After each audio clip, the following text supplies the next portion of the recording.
Alright, 11:12. This is going to be a fun workout. I do not like doing volume on squats. For me, it's always worked better to do triples, singles, just kind of work heavy. But I decided I wanted to do 5x5 with 405 pounds tonight. Get some volume in. So this is the most reps. I mean, that's 25 total reps over the 5 sets that I've ever done in squats over 400 pounds. And, set 1, 2, not feeling too terrible. Felt pretty good, went up pretty easy. The third set started getting a little bit more difficult. Set 4 and 5, I was questioning my sanity on why I decided to do it. But I did get all the reps in, so that's a good thing. One of the things I did notice is when I put my sweatpants on, it is evening, it's kind of all blending together in the black. It's really hard to judge my depth, but just looking at the video, I didn't really set up the camera angle that great. I'm pretty sure that I'm breaking parallel. The hip crease has to go just slightly below the top of your knee. You don't need to go ATG or any of that other stuff. I'm going for powerlifting depth here. There were a couple reps where maybe it was close, but any time that I'm actually going for a single, I'm pretty sure that I'm getting the depth. So again, just trying to get some volume in there.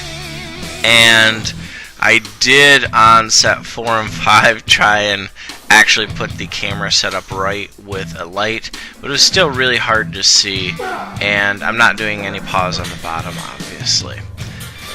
But I'm gonna go ahead and stop talking for a bit and let you just watch these last 2 sets. Let me know what you guys think on the depth here with the light on here, and then got some other good stuff here coming up after the set 4 and 5.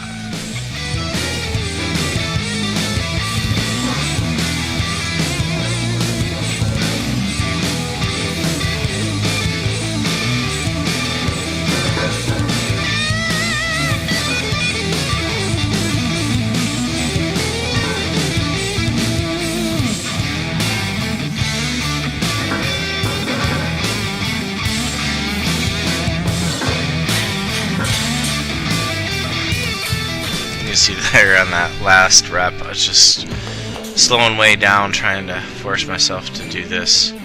And this is the last set, and you can see I was having a little bit of problems getting my feet pointed out the right way I wanted. For some reason my shoes were really sticking to the floor, but I adjusted the camera down a little bit, and you can see now a little bit better the top of the knee and the hip crease.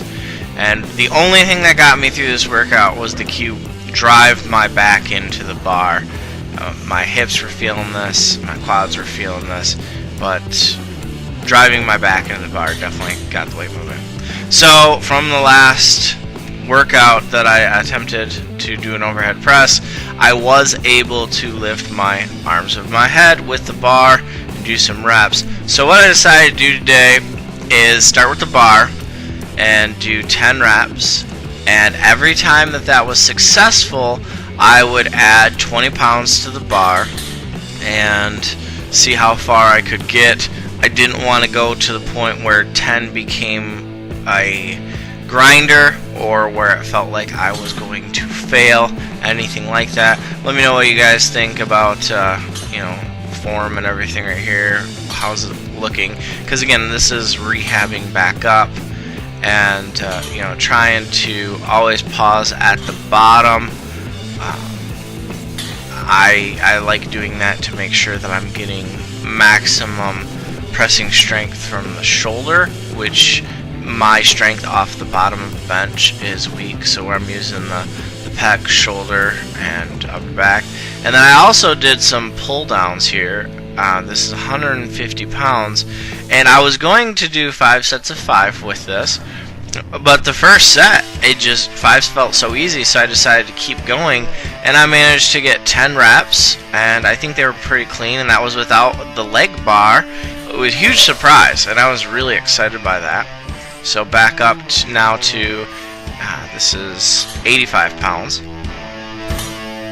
and again, still feeling really easy, feeling good in the shoulders, feeling good on the triceps.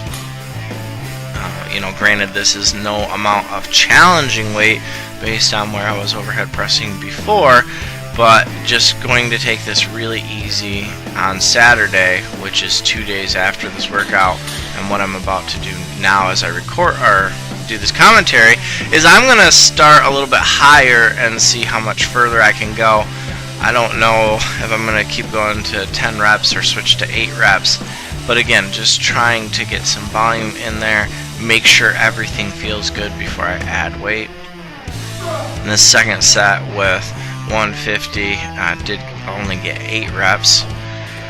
But again, that's still really good for me. I think those heavy dumbbell rows and the high cable pull downs are really making a difference in my lat strength, because that has never felt so easy. 150, I would struggle to get 5 or 6, and use quite a bit more cheating than I did today. So now we're up to 105 pounds. You know, again, still pretty light, but it's feeling good. And I'm not really doing any rest here. These are all superset, so it is starting to get a little bit of a pump going on here. For this third set with the pull downs, I decided to go really wide, and still 150. But going wide definitely made these a lot harder, and was not able to get any sort of significant reps. And this last set here for overhead, I wanted to limit myself after this, was 125. Again, still feeling pretty easy, moving really good. Nothing is hurting in the shoulder, no impingement. It's just going right up.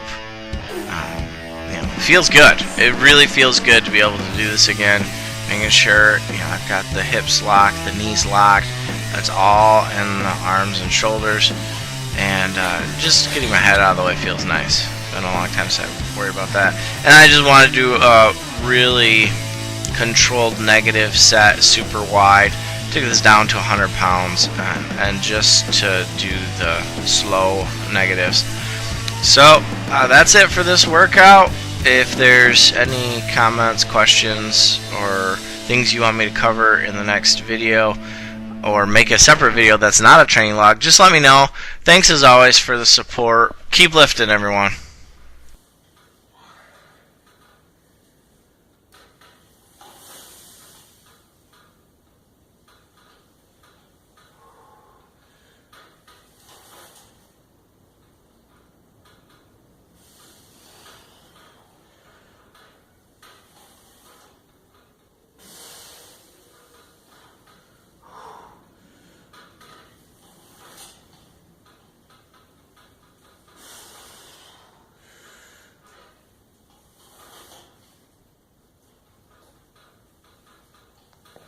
Oh.